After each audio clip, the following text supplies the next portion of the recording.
Shoutout guys, another song, another tutorial. The song is from John K and the title of the song is Guitars and Drugs. And again, before we start, for my Filipino viewers, sa mga Filipino viewers dyan, check lang ang link sa baba, manipis sa string, hindi masakit sa kamay pang practice, dahil manipis ito. Check lang ang link sa baba, pati ang pampagit ng fretboard, lemon oil. Nasa description ng video na ito. This is our simple version of how to play this song guys. John K, Guitars and Drugs, string pattern and chords. So, let's start with the chords guys. First the chords and then we'll follow the string pattern. These are the chords, 4 chords for the whole song. So at first, these are the chords.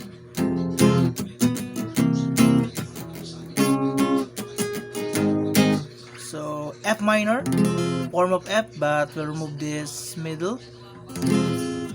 Okay, a form of F, but we will remove this middle finger. Okay, F minor with a form of F sharp minor, but at the first fret. Okay, F minor. Then second chord is a C7. So a basic C, but this time we will add this finger, the pinky finger, for third string. Okay.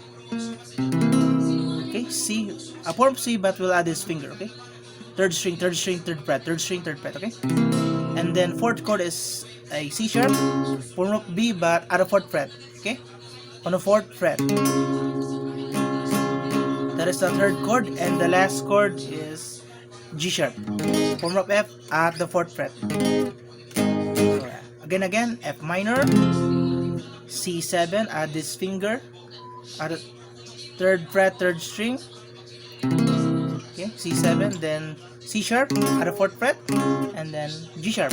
And for the string pattern, this are simple string pattern: down, down, then down, up, down, up. Let's play down, down. Okay. So ang dalawang last na strum guys, yung down, up, ay muted, silent. Okay. Down, down, silent, or muted. Down, up, down, up. C7, C sharp, down, down, then G sharp. Okay. We go na na na na na. C sharp. So that's all guys.